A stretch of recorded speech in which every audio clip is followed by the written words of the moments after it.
Deep dives and blue skies. Welcome back to Talking Blue with Nick, the best Dodgers analytical podcast that you can find.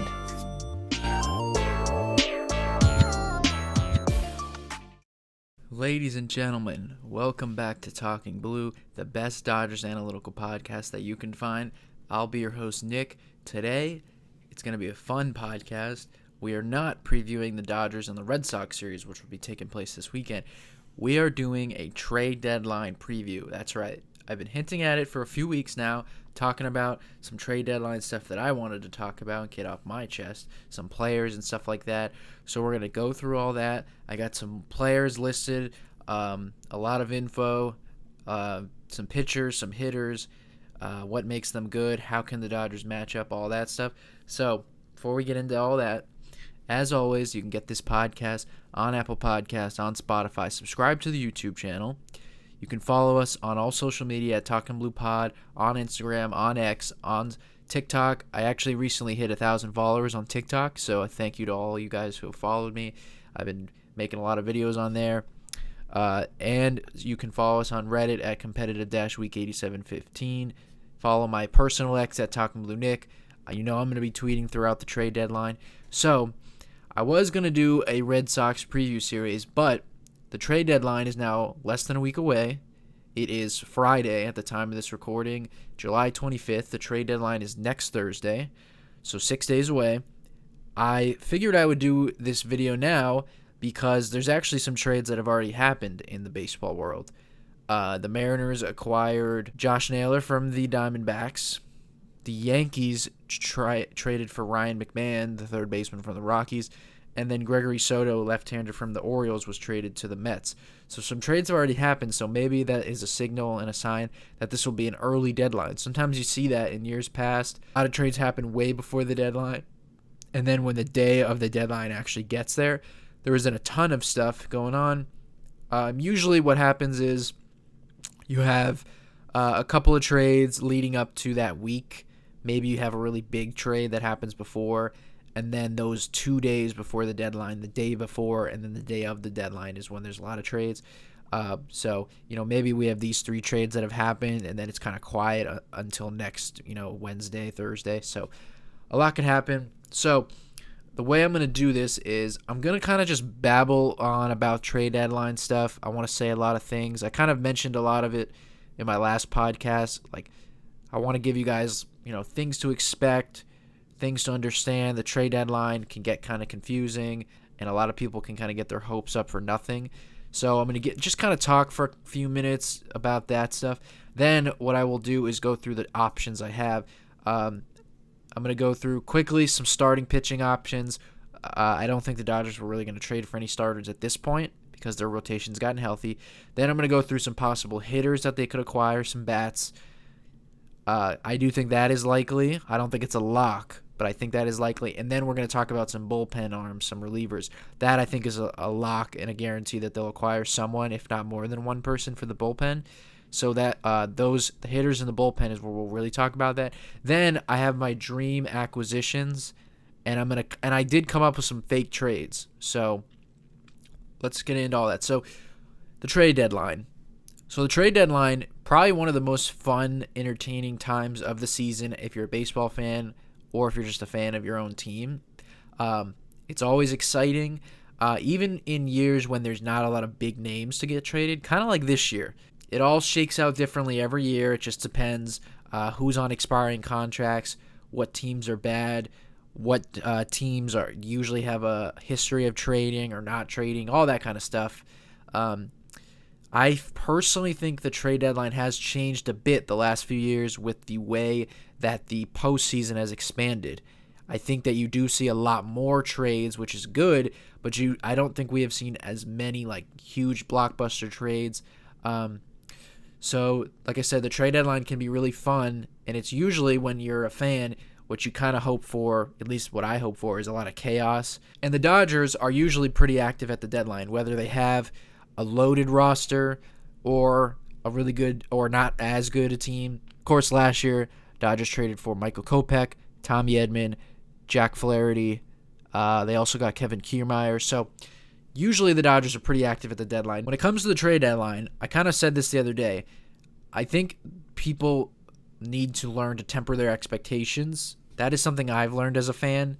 I've told you, one of the most annoying things is when people get on X after their team loses a game. For example, the Yankees the other day lost a game to the Blue Jays where they made a bunch of errors and stuff like that.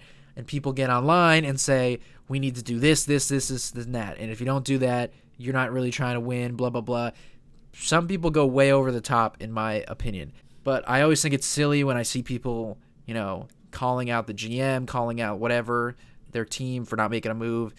Anyways, so you should temper your expectations. The Dodgers have a very good team. So I do not think that it's going to be a deadline where they acquire crazy moves. I think there's an opportunity because the Dodgers, once again, have a good farm system.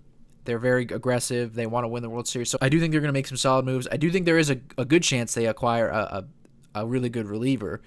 But again, I just think people need to temper their expectations. Now, some more stuff when it comes to the trade deadline. One of the biggest things is, obviously in baseball, we know it's not like basketball or anything like that. When it comes to trades, you're usually trading prospects. Obviously, you can trade players on your big league roster as well. But usually, when a team is selling and trading away a good player, what they want in return is a young prospect. And nowadays, because we know so much about prospects, we have prospect rankings, top 100 prospects, all that stuff. I think a lot of people are too much prospect huggers. Myself, as you guys know, I'm a giant Dodger fan. I know everything about the Dodgers. I know every player on the roster, what they're good at, what they're not good at, how long they're been in the big leagues, what's their I know all that stuff. I am not as versed when it comes to prospects. I don't necessarily dig into the minor leagues. I don't know, every top prospect, what makes them good, what they're not good at. I don't know necessarily, who's a sleeper prospect, who is overrated, who should they trade, who should they not trade. Some people, I think, take it a little too far. Can't trade this guy, can't trade that guy. I understand that there are top prospects, there are untouchables. That's a real thing. I understand that. But I always think that when you're trying to win, when you need to make an acquisition, you shouldn't necessarily let a prospect hold you back from that. Now, again, I do think it's smart. Organizations are built around young players that come up. So I'm not saying you should go crazy, So the Dodgers, I tend to think, are very good at they will trade top prospects. When it comes to the Dodgers farm system, if you wanted to say, well, who are the untouchables, to me, it would be two guys. And again, I wouldn't classify them, in my opinion, as untouchables. But to me, two guys that I go into the deadline saying I want to keep these guys are Jose De Paula and Zaire Hope. Obviously, the two top prospects, so I'm not breaking any news. Two top prospects in the Dodgers system. Jose De Paula just won the MVP for the Futures game, and then Zaire Hope really in the last 2 years has kind of broke out. The Dodgers got him in the Michael Busch trade. So those are two guys that I would try not to trade. If I had to pick between one of them, me personally, I would pick De Paula as we're not giving him away unless it's like we can get, Byron Buxton and Johan Duran from the Twins, something massive like that. Other than that, he's untouchable for me. But again, if the Dodgers were able to pull off a massive deal that really helped them, I would get over that. That's just me. I'm not a prospect hugger. I would be more reluctant to give up Hope. And again, that's not, everyone is different. Some people think Hope it has a chance to be a little better than De Paula. There's other guys that are younger. The Dodgers have a really good farm system. For me, it would be De Paula. I think he has a chance to be a superstar. He's a big guy who has a lot of a lot of really good tools to make him a good hitter. He's got and he's been always known as a guy who has great plate discipline, one of the better disciplined hitters in baseball. In minor league baseball, he's still super young. He's only 20 years old. I think he'll be in the big leagues in 2026. I think he's their future, left fielder. I think he's a guy who could profile as a Yordan Alvarez, who they got rid of, with better defense and stuff like that. I don't think he's a DH. I don't think he's going to be a plus outfielder or anything like that, but a guy who is serviceable out there. He also steals bases. that'd be a guy I would keep because I think he'll be a potential superstar. I would like to keep Zaire Hope. He looks like a guy. He's not a big guy, but he's like kind of short, compact body and swing. Hits the ball super hard. Again, I would try to keep him. Then after that, anyone else, there's Jackson Ferris. They also got in that deal with Zaire Hope. A lot of people like him. Mike Sirota just got in the Dodgers organization in the Gavin Lux trade. He's been flying up their rankings. Eduardo Quintera, outfielder, super young. He's a long ways away. I believe he just graduated to another level. And then Alex Freeland, shortstop in AAA, also third baseman. A lot of people. I'd be willing to give all those guys away for the right deal. Now, again, obviously, rentals and stuff like that, I don't think you should give away any top 5, top 10 prospects. So I just wanted to say all of that when it comes to the trade deadline. So quickly, I'll go through starting pitching first because I think that's least likely. I've talked about this before. This was at the top of the list for the Dodgers, I think, not even 3 or 4 weeks ago. There is still a chance they acquire starting pitching because I think they've been kind of scarred from all these injuries that they've had. There's still over 2 months of time to get hurt before the playoffs. So they could acquire starting pitching. I don't think it's likely. There have been rumors that they could trade away Dustin May. I have 4 guys: Seth Lugo, Sandy Alcantara, Edward Cabrera, who's another Marlin, and then Taj Bradley. Seth Lugo is just one of the best available pitchers. He's a guy that you could trade for, and he would actually help the Dodgers. He could slide into the rotation. Sandy Alcantara would have been the best pitcher traded this season going into the year, but he's been horrible this year. He has an ERA of 6.66. So I don't know if the Marlins are for sure going to trade him with his value as low as it can be, but teams are going to try to go for him and see if they can fix something up. Edward Cabrera is another Marlins pitcher. He's got 3.5 years of control. So, of course, when you make these trades, service time and how long are you actually going to have that player for is a big part of that deal. Edward Cabrera is a young right-hander for the Marlins who throws really hard. The Marlins could be motivated to trade him because of what they've kind of lost out on with Alcantara. And he's got 3 years of control, 3.48 ERA. Again, him and then the next guy I have listed, Taj Bradley, who has 4.5 years of control from the Rays, are 2 guys that the Dodgers could trade for kind of as a right now help move, but also as a future that they would have. It would be a move for the future that they would have guys in their rotation for a couple of years going forward with, like I said, with those years of control. But again, I don't think any of that's likely. The Dodgers actually the last few years have traded away starters. They traded away Syndergaard in 2023, who was horrible. James Paxton last year, who wasn't that great. So it looks like there's a chance Dustin May is that guy this year. So that's pretty much it for the starting pitching. I don't think they're going to acquire anyone. I'd be kind of shocked if they got like Lugo or Alcantara, especially Sandy Alcantara, because I think the Marlins are going to still try to get a lot for him, even though, he doesn't seem that great right now. But again, the Dodgers could tweak something. So what I really want to talk about is the hitters in the bullpen. So the bullpen is what they need the most, so I'm going to save that for last. So I have my hitters listed. So again, where the Dodgers really could use a bat is in that left field, outfield spot. They're going to keep Mookie at short, you would think. Obviously, nothing's going to happen to Mookie, even though he's having a horrible year. They're going to run him out there and just hope he can fix it. Max Muncy will be back in a couple weeks to play third. Second base is either going to be, again, dependent on what they do in the outfield. Probably will be Tommy Edman, but it could be Hae-Sung Kim at second. And then obviously Freddie Freeman at first, Will Smith behind the plate. So really a move that they could make for a bat would be someone that can play the outfield. I don't really see them acquiring an infielder and having Tommy Edman go out to the outfield. I think that's possible, but I think the easiest move is to acquire someone who could play left field because the weakest spot in the lineup has pretty much been Michael Conforto. These are the guys I have listed in no particular order. Stephen Kwan of the Guardians, left fielder. He's been one of the best left fielders for a few years now. Luis Robert Jr., he's a guy who's been out there for trades for over a year now. White Sox center fielder. Willie Castro and Harrison Bader, 2 outfielders that the Dodgers just saw with the Twins. Willie Castro is more of a utility player who plays every position, literally. Harrison Bader is playing left field this year because he's on the Twins, and Buxton plays center. Bader is really a center fielder, so in left field he plays some of the best defense in the game.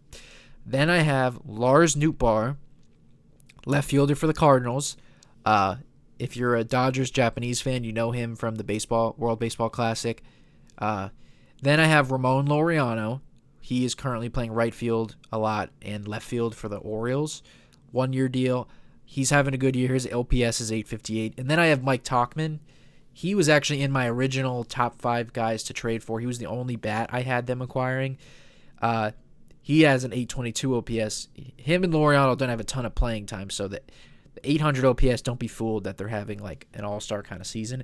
But those guys in the limited playing time they have, especially Laureano, have been really good. The 2 dream guys for me personally would be Steven Kwan and Lars Nootbaar. So Kwan, you have 2.5 years left of control, so you would get him for the remainder of this year and then 2 more years. He has pretty much been the best left fielder in baseball the last few years. Now, he's got a 622 OPS, so you're not bringing him in, and he's not a massive bat offensively. But he is one of the better defenders in baseball in left field. He's got a good arm. He gets on base. He'd actually be a really good leadoff hitter. I don't know if they acquired him, if they would put him in left. He is likely someone that would be acquired in like a mega deal with some other reliever from the Guardians, something like that. I don't think he's going to be traded from the Guardians because I just think probably about a year away from something like that happening, maybe in the offseason. I think he'll be traded at some point from the Guardians. I just think they still have 2.5 years of control on him. They're probably not going to trade him unless they get blown away. Luis Robert Jr. Is a guy who has been on everyone's trade board for, like I said, over a year now. Again, he is one of those guys like Alcantara who has shown flashes in the past, but has just been really bad for a while now. He's got a 636 OPS. And you see it a lot, guys getting traded at the deadline who aren't that great, and then the team that acquires them kind of taps into something. I mean, Robert Jr. 2 years ago hit over 30 home runs. He plays elite defense in center field. He can run. Got out of the White Sox, he'd play much better, which I understand that. The White Sox have been one of the worst teams the last 2 years. They're kind of like a depressing franchise, so it's definitely possible. But at the end of the day, when you make a trade, acquired Luis Robert Jr., you're acquiring a guy with a 636 OPS. Like I said, Willie Castro and Harrison Bader, kind of just on the forefront of my mind from the last series. Castro actually has a 775 OPS, utility guy that can play a lot of positions. The Dodgers love that. That's why I could see him being traded to the Dodgers, and he is a free agent at the end of the year. Now, he, like a lot of the other guys on this list, he doesn't play good defense necessarily. Now, sometimes utility guys who are true utility guys who play all over the place, like him, he literally plays left field, center field, shortstop, third base, second base. It's hard to grade their defense because they're moving around so much. So, he has good speed. He'd probably be fine out there in left field. And he actually is one of the best bats of this group, a switch hitter. Not a lot of great expected numbers. And then Harrison Bader is just barely above league average bat, but he plays exceptional defense. He's got a good arm. Again, he's a guy that I would be excited for if the Dodgers acquired him in a deal with the Twins for a reliever. But again, not a huge needle mover, but he has been above league average with the bat, and he plays great defense. And the Dodgers' outfield defense, other than Paz, hasn't been great this year. So I do think they should keep in mind acquiring a player that does have really good defense is a big win. Then you go to Lars Nootbaar. He is one of my dream acquisitions.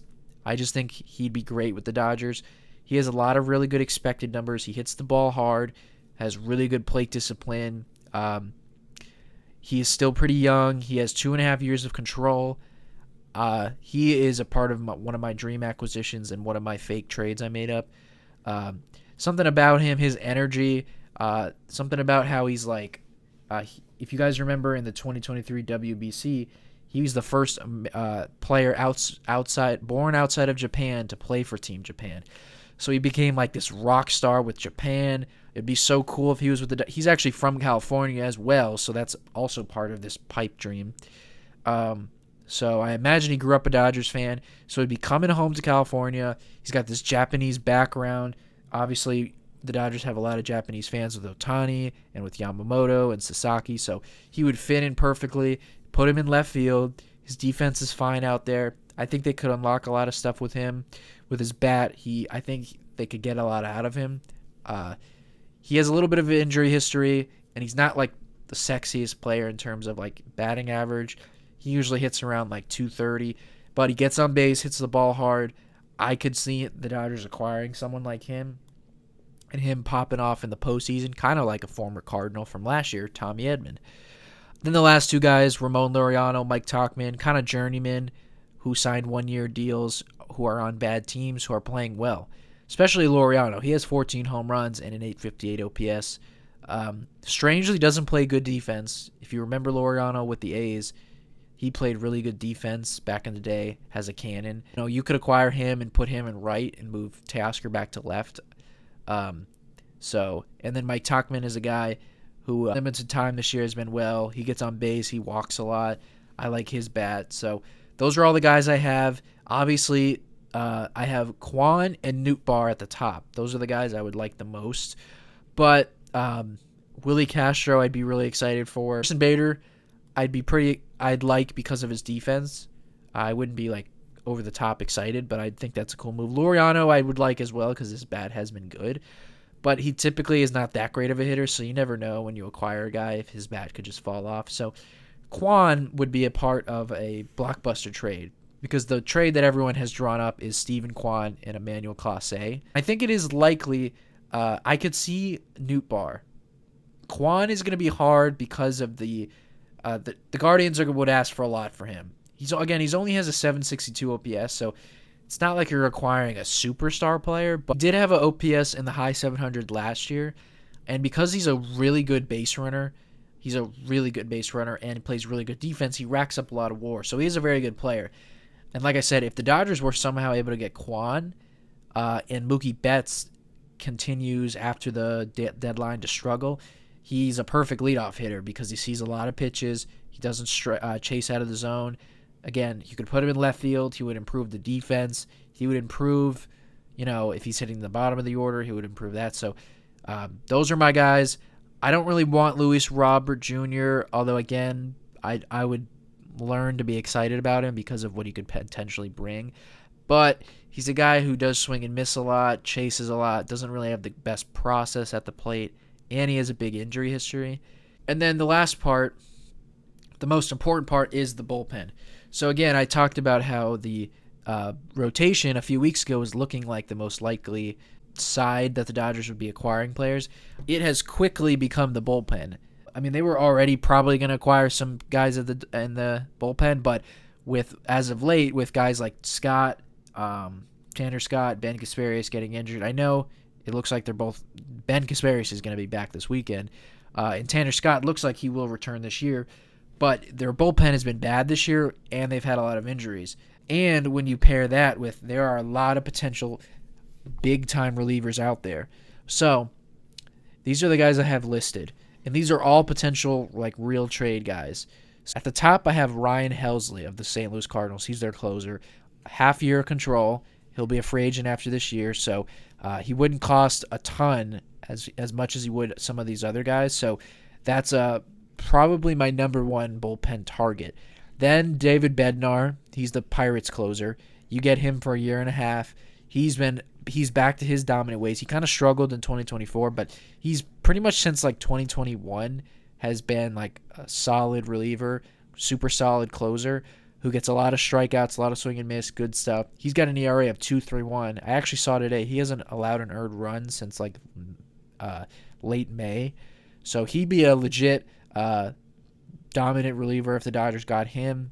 After that, I have Griffin Jacks, a reliever from the Twins. There's a couple Twins on here. 2.5 years of control. Now, he has an ERA of 4.09, but he has some of the best expected numbers in all of baseball. He is in the 100th percentile in chase percentage, the 98th percentile in whiff and strikeout percentage, and he doesn't walk hitters. 78th percentile in walk percentage, as well as keeping the ball on the ground.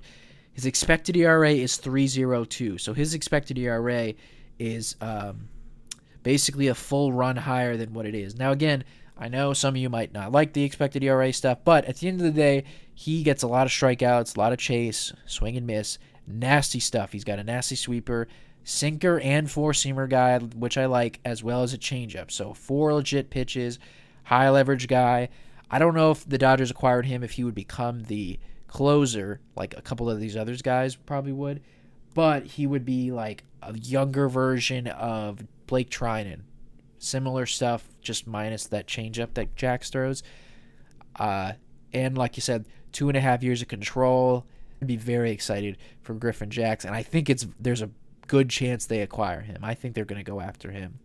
Then I have Johan Duran, his teammate. This would be the best reliever that they could acquire in terms of like his track record and all that stuff. Johan Duran, the closer of the Twins. We saw Ohtani actually take him deep the other day. That was the first home run Duran's given up all year. He has 2.5 years of control, so he's pretty young. He has an ERA sub-1, a 1.94 ERA. Johan Duran is the second hardest thrower in the game, actually. His forcing fastball averages 100 miles an hour. He throws a nasty splinker, which is a splitter sinker combination, which literally is almost 98 miles an hour. He gets a ton of chase, ton of whiffs, a lot of strikeouts, does walk a little bit of hitters, in the 97th percentile in barrel percentage, and in the 100th percentile in ground ball percentage. So he is about as good as it gets when it comes to closers and relief pitchers in Major League Baseball. And like I said, he's only 27 years old, and you have him for 2.5 years. So you would have him for the rest of this year and then 2 more full seasons. It would be probably the biggest blockbuster move the Dodgers could do in terms of relievers because of how good he is, because of the control, because of the years.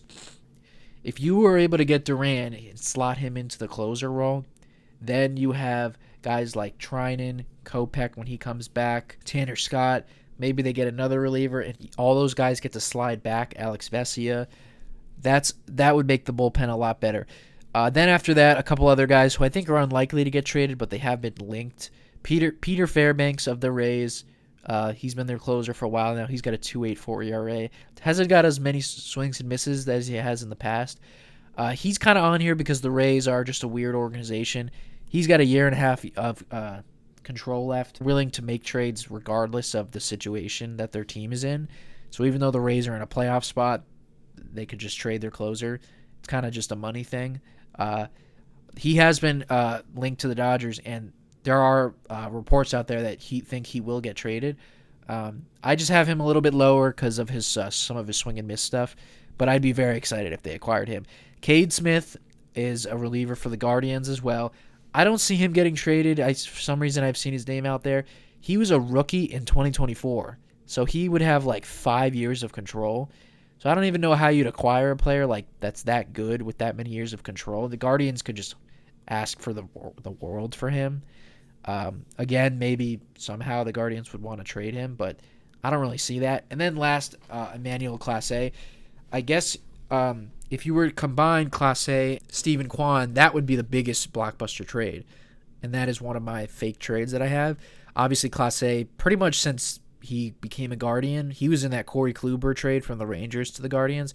He's been an amazing relief pitcher. I know some numbers show that he's fallen off the last couple of years, but he had 2023 a 3.22 ERA. 2024 he was in the Cy Young race. He had an ERA of 0.61, and then this year he's got a 2.74. He actually is getting a little bit more whiffs and strikeouts this year, which is good because that's the weird thing with Clase. He's got some of the best stuff in the game. He's a guy who throws a 99-mile-an-hour cutter, but has generally never gotten like a ton of swing and miss. He kind of keeps the ball on the ground a lot, doesn't walk hitters, so he just does it a different way than some guys, but he's extremely dominant.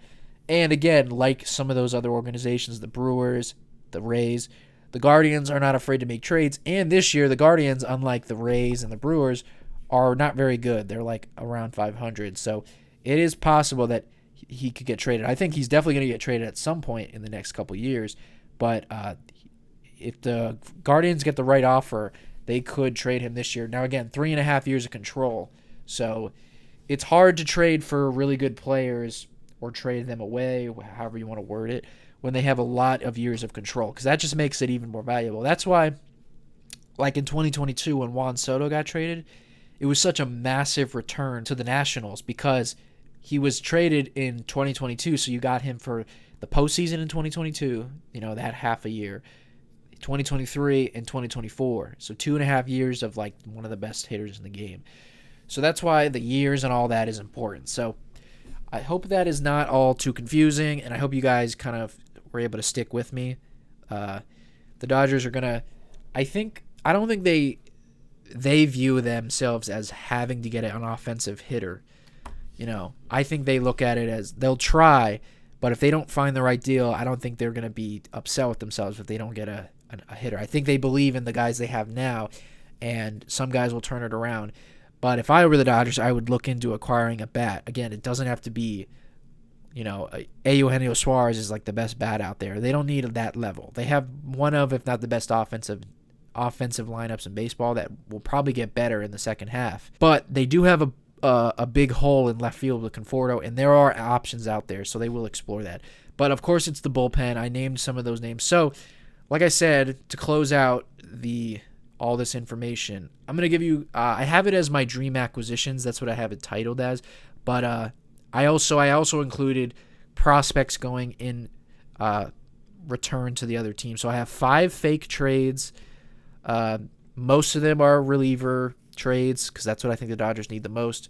2 of them involve a bat. So these are my trades. So again, don't kill me too much. Like I said, I am not the biggest prospect insight person when it comes to the Dodgers. So generally the thought is when you trade a player, you want to get like that team's top 10 prospect. Most teams are like, it's like a no-no to trade one of their best prospects again, unless it's like for an incredible player or stuff like that. So if I gave too much, if I gave too little, let me know in the comments. I usually don't do this stuff because it's very hard. Like I said, I am not a big prospect. I don't have too much knowledge about prospects. I know a lot because I am more than the average person, but I am not an insider when it comes to prospects. So here's my first fake trade. This would be the biggest trade that they could pull off. I think, and this would get me the most hyped. So I have trading with the Guardians, Emmanuel Clase and Steven Kwan, of course, going to the Dodgers. That would be the biggest blockbuster they could do. That and the Johan Duran acquisition. So Emmanuel Clase, Steven Kwan go to the Dodgers in exchange for Zaire Hope, who is the Dodgers' number 2 overall prospect. Then I have Kendall George, the Dodgers' 11th overall prospect. I have Landon Knack going in the deal as well. He's not ranked anymore, but minor league pitcher, kind of like quadruple A pitcher. Then I have another prospect, Christian Zazuta. He's the 17th overall prospect for the Dodgers, young right-hander in the minor leagues, gets up to 100. So, again, some people might look at that and think you can't give up hope, you gave up too much. When I mean hope, I mean Zaire Hope. You can't give up too much, but I think that when you're getting a genuine blockbuster deal, one of, if not the best closer in baseball, and then one of, if not the best left fielder in baseball, I know that Kwan is not like, you're not acquiring like a 900 OPS bat, but you're acquiring a really good player. You got to give up real prospects. So Zaire Hope is the face of the deal in terms for the Guardians. They got a legit top 100 prospect, top 2 prospect in the Dodgers organization. Kendall George, another top prospect, not a big offensive hitter, but super fast, good defender, a guy you could dream on. Landon Knack could go into your rotation right away. Guardians could probably tweak a few things with him. Maybe they can improve some stuff, and you get a lot of years of control, of course.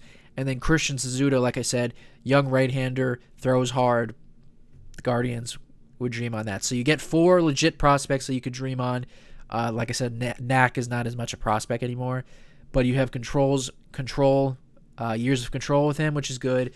I think it's a fair trade. You got to give up legit prospects to get legit players back. So that would get me hyped. Immediately, Clase is your closer.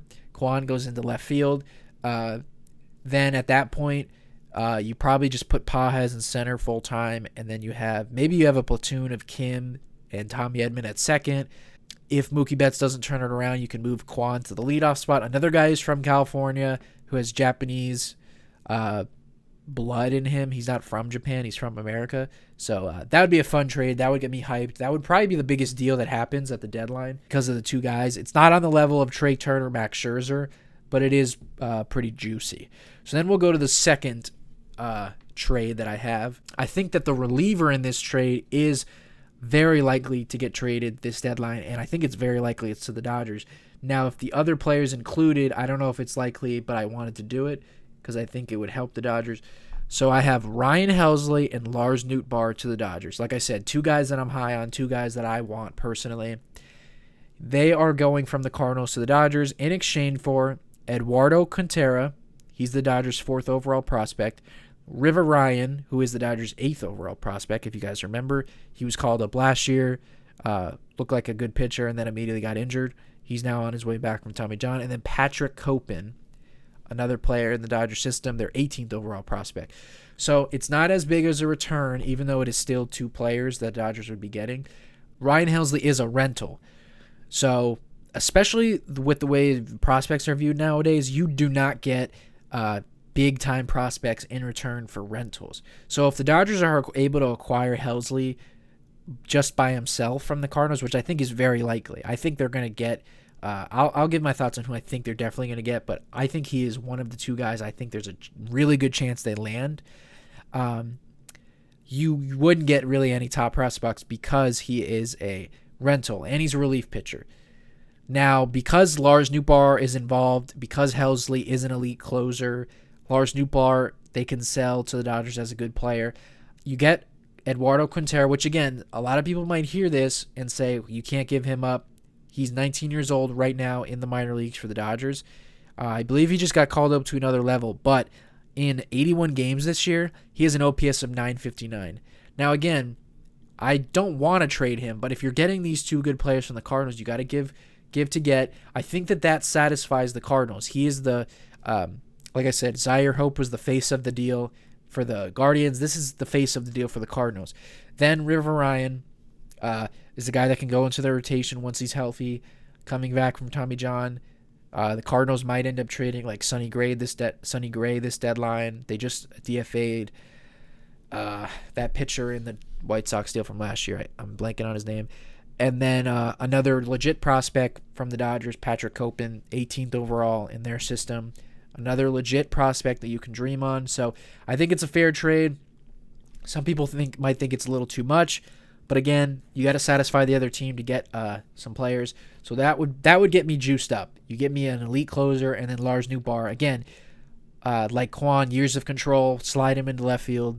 Not as good as Kwan, but I think he has a little bit of a higher ceiling. His exit velocity numbers and his plate discipline, Lars Nootbaar has like a higher ceiling in my opinion than Kwan. Kwan is a guy who doesn't strike out and gets on base, but he's never really going to be like a 25 home run bat. Lars Nootbaar has the potential to do, hit 25 home runs, drive in over 80 runs, have an OPS over 800, stuff like that. Kwan's, that's not really in his potential because he's just a solid player. But again, Kwan is the most consistent floor. Nootbaar has the higher potential ceiling. So what do you prefer? And I also think that that trade would be easier to pull off than the Guardians trade. But again, the Guardians trade would get me more juice. So then third, I have Johan Duran going to the Dodgers, only player, nobody else in the deal, in exchange for Jackson Ferris, Dodgers 6th overall prospect, and Emil Morales, the Dodgers 7th overall prospect, as well as Justin Robleski and Hunter Fiducia. Now that I'm reading that out loud, it might be a little too much. But again, Johan Duran is not a rental like Ryan Helsley, and he is better than Ryan Helsley. Johan Duran is probably the second best closer in baseball. He's up there. He's only 27. He has a ton of years of control, like I said, so you got to give up legit prospects. Now, again, some people might say that's too much for a reliever, but you got to give up to get a good player. Jackson Ferris, he's made a lot of noise in the Dodgers organization since they got him. Emil Morales, again, he's the 7th overall prospect. So, again, You got to convince the Twins to give you their best closer. You get two top 10 prospects for the Dodgers. Justin Robleski, another kind of quadruple A reliever like Landon Knack, that could go into the Twins rotation, especially if they trade away Joe Ryan or Chris Paddock. And then Hunter Fiducia, he's not really a top prospect anymore for the Dodgers, but he's a catcher in the Dodgers organization, left-handed hitting catcher who's got an OPS over 800. Maybe they could make him their backup catcher behind Ryan Jeffers. So that'd be another really big trade. Johan Duran. I know, you would prefer if you're giving up that much to also get like Willie Castro, Harrison Bader. Maybe that makes it more fair. I think if you got Willie Castro in that deal, that'd be a hard deal because those are two really good players. Harrison Bader does make it a little bit more fair, maybe. Again, it depends on whose side you're on. Then I have another reliever from the Twins as my fourth trade. Griffin Jax to the Dodgers in exchange for Keelan Lindsey, the 9th overall prospect from the Dodgers, Kyle Hurt, and then Landon Knack. So again, that might be too much, but again, Griffin Jax, ton of years of control, really nasty reliever from the Twins. You get a top 10 prospect from the Dodgers, shortstop Kellen Lindsey. Kyle Hurt, he's seen time in the big leagues, still is regarded as a prospect. He's 22nd overall for the Dodgers. And then Landon Knack, another guy that could go into your rotation. So again, I do think that's a fair return for the Twins in return for Griffin Jax. It's not the craziest return, but again, Jax is a reliever, so you're not going to get a ton for that. And then the last trade I have is David Bednar to the Dodgers from the Pirates in exchange for Mike Sirota, newly acquired prospect from the Reds, and then Brendan Tunick, 20th overall prospect for the Dodgers, a closer. Not a rental like Helsley, a year and a half of control. Sirota, again, another guy that a lot of people have fallen in love with in the Dodgers organization, but I think the Dodgers could be okay. They've kind of gotten his stock a little higher, so you could really sell that to the Pirates that they're really getting a legit prospect. And the Twins, the Pirates need bats in their system. They have a lot of pitching, but they need bats, so I think they would like that deal. So those are my dream deals. Like I said, Clase and Stephen Kwan is 1, Helsley and Nootbaar is 2, then I have Duran 3. Duran, I think, is my dream relief pitcher acquisition because I think he's better than Helsley and Clase, actually. But I just have those two deals higher because they come with the bat. So you get Clase, probably the best closer in the game, at least the last few years, plus one of the best left fielders. That's going to help kill two birds with one stone. It helps your left field problem. It helps a bullpen problem. Same thing with Helsley and Lars Nootbaar. Duran gets me hyped, obviously, because it's one of the best relievers, and it would be the best reliever I think they could acquire, but it doesn't come with the bat. Griffin Jax, I think, is very possible return for them, and I think it's likely. Again, that would get me excited, but I would kind of prefer if they got him, and then they could pull off one more trade for another reliever. And then David Bednar, same thing. So those are my deals. Last thing I'll just leave you guys with is legit trades or legit acquisitions that I think are very possible. I think I have Helsley first. Ryan Helsley of the Cardinals, I think, is very likely to go to the Dodgers because you trade for him. You don't have to give up too much to get an elite closer, and he's a free agent at the end of the year, so it's not going to cost you too much. After that, I have Griffin Jax because I think it's not going to be as hard to get him as it would Clase or Duran, but I think the Dodgers would love his stuff, and he could be a legit high-leverage guy for the Dodgers. I think I would have Helsley 1, Jax 2, and then I'd probably put like Bednar 3 from the Pirates because, again, I don't think he'd cost as much as Clase and Duran, and I think the Dodgers would be pleased with him and could get him. Then after that, I'd probably go Duran. I think those guys are likely, but it's going to be hard. So I am looking for Helsley and Jax. Those are the guys I would love for the Dodgers to get. I don't think they could get both, but maybe, you never know. I would love to see the Dodgers get one of these like top guys like Helsley, Duran, Jax, Bednar, and then another solid reliever. That'd make me very pleased. If they just were able to do a bat and a reliever, I'd be pleased with that too. So that's all the info I have for you guys. I know it's a lot. It's a lot of names. I hope you guys were able to stick with me. again, temper your expectations to the trade deadline. Be excited. There's going to be a ton of moves.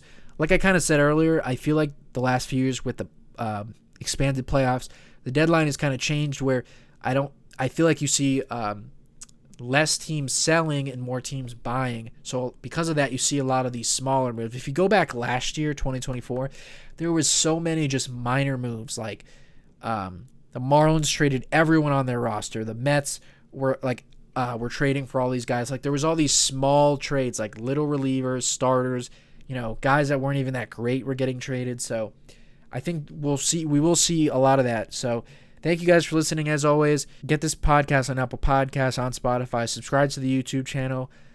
Follow us on all social media at Talking Blue Pod. Follow myself at Talking Blue Nick. Follow us on Reddit at competitive-week8715. Thank you guys for listening. I hope you enjoyed. We will see you guys at the completion of the Red Sox-Dodgers series. Hopefully, maybe at that point we'll have a Dodgers trade to talk about. When the week goes on leading up to the trade deadline, if the Dodgers acquire anyone, I'll try to hop on here and break it down. If it's really close to the deadline, then I'll probably just wait till the deadline's over if there's multiple guys to go over. But if there's a trade from now until like Tuesday, I'll get on here and I'll make a pod about it, especially if it's a big guy. And then when the deadline's over, I'll talk about everything. So thank you guys for listening. We will see you guys after the Dodgers-Red Sox series.